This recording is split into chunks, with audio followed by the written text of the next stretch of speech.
Vous vous demandez comment je fais pour envoyer mes photos directement depuis ma caméra vers ma tablette lors de mes shootings?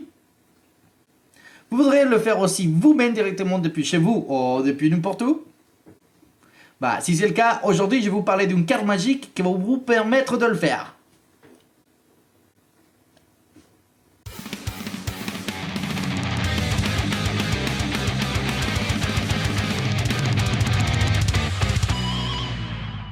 Bonjour à tous, je suis Manuel Salazar et... je suis pas là, en fait, c'est pas mon épisode, donc je vous laisse avec Manuel. Hey, youpi, je peux prendre la chaise.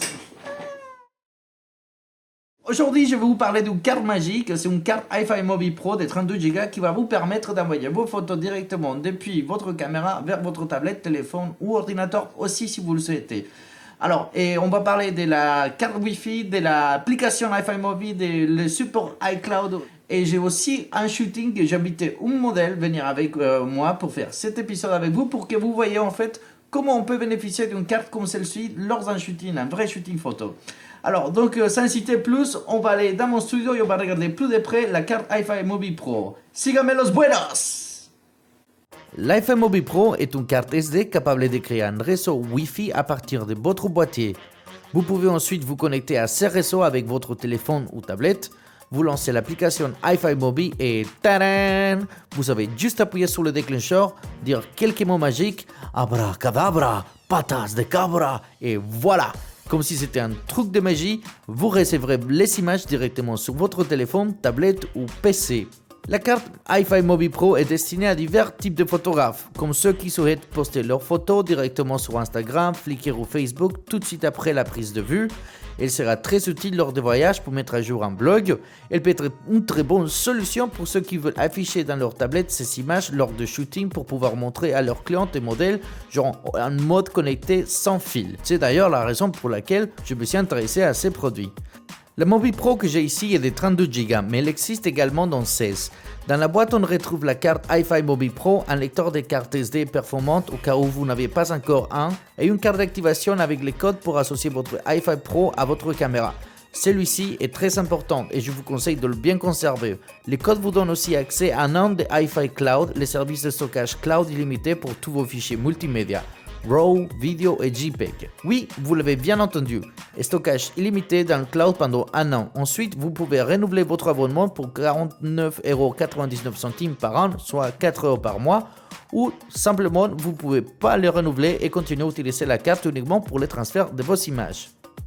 La carte elle coûte environ 85€ dans sa version de 32 Go. C'est vraiment de la magie?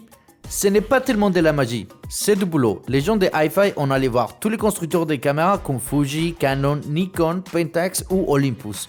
Ils leur ont demandé de mettre un menu iFi dans le micro-logiciel de leur caméra. En plus, ils ont un vrai web de cartes SD plus Wi-Fi. En tout cas, je vous conseille de toujours vérifier dans leur site la compatibilité avec votre boîtier. La carte fonctionne avec une application qui s'appelle iFi Mobi. D'ailleurs, il faut la télécharger pour activer votre carte la première fois. Depuis l'application iFi Mobi, on peut gérer la plupart des paramètres de la carte, mais aussi elle sert à organiser nos photos, créer des albums, ajouter des étiquettes ou tags, bref. L'application est super bien faite et on peut même utiliser des filtres pour retrouver nos photos. Elle est téléchargeable et disponible en Google Play, Apple Store, Windows Store et même sur Amazon pour le Kindle. Bueno, basta déjà de parler comme ça, j'ai préparé un shooting avec un bel modèle pour tester la nouvelle carte Mobi Pro, ainsi que vamos pues! Je suis avec Cindy, qui est la modèle qui a accepté de venir avec moi pour vous, juste pour vous. Je vais faire un shooting portrait pro pour simuler si on était vraiment dans une vraie séance. J'ai déjà travaillé avec les cartes iFi, donc c'est pour ça que moi j'ai même mon petit trépied avec un iClip qui sert à tenir mon iPad. Comme ça, je peux avoir accès directement, avoir les photos. Si je veux, je peux montrer des photos à Cindy pour les donner une idée de qu'est-ce que ça donne les shootings. Et voilà, donc on va commencer et síganme los buenos. C'est ce qui est super bien en fait, c'est que je peux vraiment venir regarder les photos que j'ai prises, la dernière photo que j'ai prise. Du coup, là, je peux regarder en fait où est-ce qu'elle tombe les ombres, qu'est-ce que je dois modifier de la hauteur de mes réglages de lumière. Et c'est beaucoup plus facile de le faire directement dans une tablette que dans ma caméra. Je fais un sourire mais modéré, Un tout petit sourire, il y a juste un petit peu tu veux faire là-dessus. L'utilisation principale que je vais donner à cette carte est le mode connecté sans fil. C'est un peu décevant que l'application n'affiche pas les nouvelles images reçues via plein écran. Au mode loop, l'application ne changera pas quand il y a une nouvelle image qui arrive, et ça, c'est un peu dommage. Ok, et du coup, en fait, maintenant, je vais changer la position de la caméra. Comme ça, et vous allez voir à peu près la vitesse à laquelle les photos arrivent, en fait. Donc ça, c'est super cool. Pour les tests de vitesse, vous allez voir que d'abord, l'iPad va essayer de se connecter à la carte Wi-Fi. Aussi, cela peut arriver que l'iPad va se déconnecter du réseau sans fil de la carte mobile. Cela arrive quand on n'utilise pas l'appareil pendant un certain temps ou quand la caméra se met en veille. Mais il existe des réglages pour adapter ça à votre utilisation, comme par exemple éviter que la caméra se mette en veille.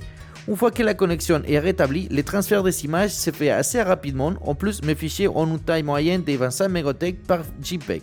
Pas mal. Donc, ma mauvaise habitude me fait des gens aller regarder la photo ici, mais en fait, je peux venir vraiment les voir. Vous voyez la vitesse à laquelle ça va, c'est super rapide en fait. Et du coup, je peux vraiment commencer à regarder les photos et dire, ok, ça y est, je commence à avoir trouvé une qui est bonne. J'en avais déjà vu une ou deux qui sont super bonnes. D'accord, je l'avoue, c'est vraiment chouette quand les images arrivent dans l'iPad. En plus, avec les doigts, je peux naviguer plus rapidement que sur mon boîtier. C'est très facile d'avoir un aperçu des photos qu'on a prises ou se rendre compte des photos qui ont un problème. Je me vois bien l'utiliser pendant d'autres séances avec des clients pour leur montrer le résultat d'une séance et même en voyage ou en déplacement. Ça peut être très très utile. Maintenant, je vais vous laisser avec un dernier test de vitesse. Ok, donc je vais faire quelques photos. Là, c'est freestyle, tu peux faire tout ce que tu veux. Avec ces dernières de vitesse, j'ai mis l'iPad plus près pour que vous voyez les photos arriver. L'iPad va essayer de se connecter à la carte pour ensuite envoyer les fichiers. Et là, on va recevoir la première photo. Et voilà, première photo arrivée. Deuxième photo arrivée. Troisième photo arrivée. Et voilà pour la dernière photo. Donc vous voyez que c'est assez rapide pour un transfert des 25 mégaoctets. Et maintenant, pour conclure cet épisode... Wow, attends. Ah. Non, si, là, il y a quand même, pour la conclusion, c'est moi qui vais te poser des questions. Ah, ok. J'ai pas suivi l'épisode, parce que moi, je l'ai pas vu, l'épisode, Ah. en fait.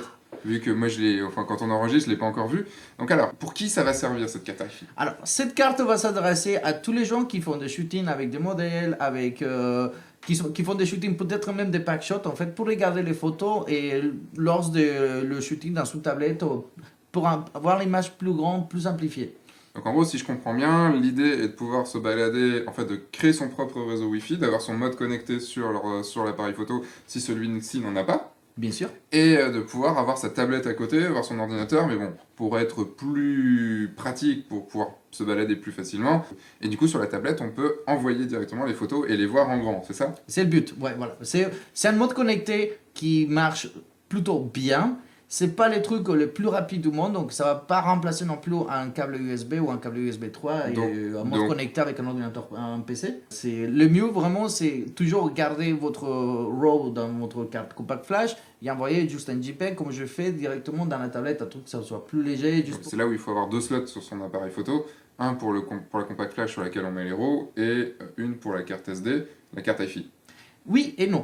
Ils ont un accessoire que c'est un adaptateur pour compact flash. Donc tu peux mettre la carte SD dans un slot compact flash et tu peux aussi choisir enregistrer dans ta caméra RAW plus JPEG et envoyer juste les JPEG dans l'application. Donc c'est quand même une solution qui est possible. Ok. Quel est le plus gros avantage? Donc, le plus gros avantage, c'est vraiment se débarrasser des câbles. C'est très pratique quand tu es dans un studio ou même quand tu es en extérieur. Parce que avec tous les câbles que j'ai des fois avec les studios, un câble de moins, c'est génial. Tu m'étonnes, Et en surtout extérieur, un câble d'appareil photo. Et en extérieur, créer son propre réseau Wi-Fi, vraiment, ça c'est génial. Parce que tu peux vraiment voir la photo plus grande, tu peux faire un zoom, regarder la photo, ça c'est très pratique. Et quel est le plus gros défaut? Alors, il y a quelques défauts, c'est que la vitesse, quand même, ça va dépendre en fait de la taille du fichier. Et c'est pas non plus un réseau, c'est pas la fibre. Donc, un fichier entre 5 et 8 mégas, que ça peut être plus ou moins ça la taille d'un fichier JPEG, ça peut prendre entre 1 seconde et demie, 2 secondes à arriver. Ouais, c'est peu long, surtout quand on shoot 10 photos d'affilée. Voilà, donc pour ces gens qui font de la mode par exemple, on l'a utilisé d'ailleurs dans notre big épisode Dans le des big agences. Exactement, dans le big épisode que vous pouvez voir ici. Enfin, vous pouvez aller sur la page, non, vous pouvez aller sur la page en cliquant ici. Là. Là. Enfin, là. Là. Sinon, c'était un petit peu tendancieux. Et du coup, dans cet épisode, on l'a utilisé et je me suis rendu compte en fait que c'était un peu long à recevoir les images parce que dans un shooting mode, tout doit aller super rapide en fait.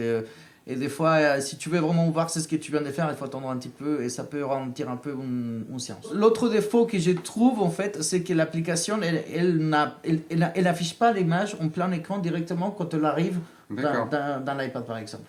On peut voir les photos en plein écran. On peut les voir en plein écran. Mais la nouvelle ne s'affiche pas automatiquement. Et elle ne change pas non plus avec la prochaine qui arrive. D'accord. Donc si tu veux, je prends 3-4 photos et après je dois retourner dans la tablette et défiler jusqu'à trouver la dernière. Ça, j'ai trouvé un peu embêtant, mais il me semble que c'est juste un easy fix via un mise à jour, que je suis sûr que s'ils nous entendent aujourd'hui, ils vont le faire. Ah bah oui, non, de toute façon, maintenant que F1.4 a du poids et fait plier Adobe pour réintégrer le filtre peinture à l'huile dans Photoshop, je pense que hi-fi... Je suis sûr que la semaine prochaine, dès la sortie de cet épisode, cette bug sera corrigée. Ah bah oui. Dans les anciennes cartes qu'il faisait, mais pas celle-ci, hein, on est bien d'accord. Les cartes, la construction n'était pas très bonne et elles se sont cassées assez rapidement au niveau plastique. D'accord. Je ne connais pas encore comment ça va se passer avec cette nouvelle carte, la mobile. J'espère que ça va pas être c'est pas la même chose. C'est une nouvelle, elle vient de sortir. C'est une nouvelle construction. En plus, elle est en noir, l'autre elle était orange, donc je pense qu'ils ont changé de matériaux et plus résistant, j'espère bien. Mais c'est la seule chose que je peux dire que les anciennes cartes, ils avaient ces petits défauts qu'elles commençaient à se décoller, la colle commençait à se décoller. Et, voilà, un jour je me retrouvais avec ma carte à l'intérieur de mon boîtier comme ça. Ah oui, c'est embêtant ça. Ouais. Donc maintenant, on va vous dire au revoir. Attends. Vous pouvez cliquer ici pour recevoir un big épisode exclusif gratuit, juste ici, qui parle de Photoshop, et pour recevoir aussi toutes les infos de F1.4. Ouais. Bon, bah, du coup, au revoir. Je vous dis, salgan, diviértanse, tomen muchas fotos y nos vemos la próxima vez. Sortez et surtout, bah, amusez-vous. Au revoir.